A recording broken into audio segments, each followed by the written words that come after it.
ലോകം മുഴുവൻ ശ്വാസമടക്കി പിടിച്ച് കാത്തിരുന്ന ഒരു രാത്രി.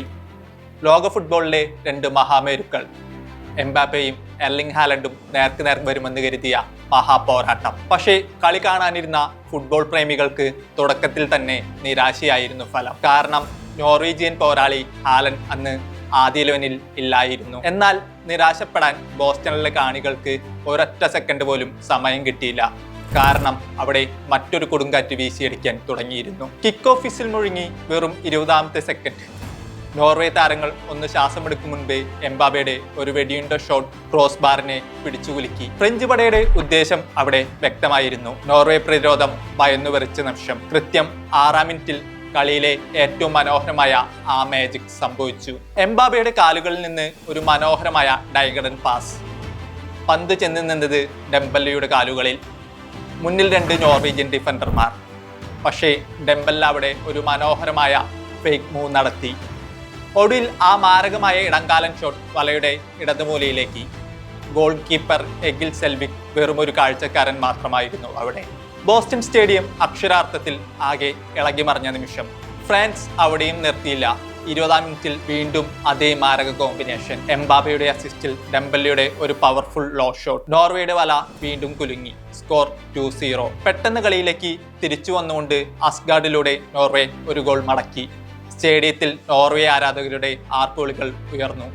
കളി വീണ്ടും മുറുകുമെന്ന് എല്ലാവരും കരുതി. പക്ഷേ അന്ന് ബോസ്റ്റണിലെ രാത്രി എഴുതപ്പെട്ടത് മറ്റൊരാൾക്ക് വേണ്ടിയായിരുന്നു.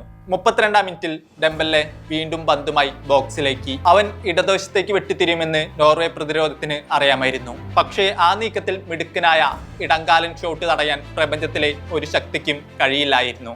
വീണ്ടും അതേ കോർണർ.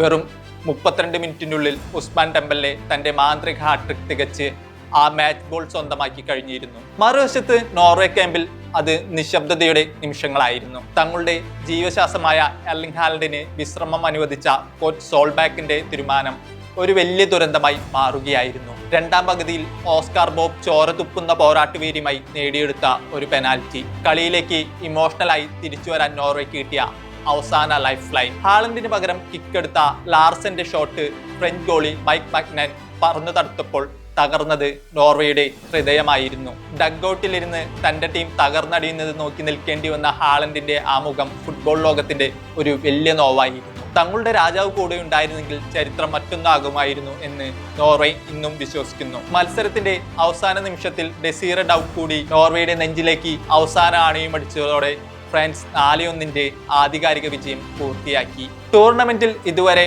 10 ഗോളുകൾ അടിച്ചുകൂട്ടി തികഞ്ഞ ദശാംശ പോരാട്ട വീര്യത്തോടെ ഫ്രാൻസ് ഗ്രൂപ്പിൽ ഒന്നാമന്മാരായി കുതിക്കുകയാണ്. ചൊവ്വാഴ്ച ന്യൂജേഴ്സിയിൽ നടക്കാനിരിക്കുന്ന റൗണ്ട് ഓഫ് 32 മത്സരത്തിനായി ഈ ഫ്രഞ്ച് പട ഒരുങ്ങിക്കഴിഞ്ഞു. ഈ അത്യധികം വൈവിധ്യമാർന്ന ഹൈപ്പർ മൊബൈൽ ഫ്രഞ്ച് അറ്റാക്കിനെ തടയാൻ ലോകകപ്പിൽ ഇനി ആർക്കെങ്കിലും പ്രതിരോധ ശക്തിയുണ്ടോ? അതോ ഡെംബല്ലയും എംബാബയും ചേർന്ന് ഈ ലോകകപ്പ് പാരീസിലേക്ക് തന്നെ കൊണ്ടുപോകുമോ?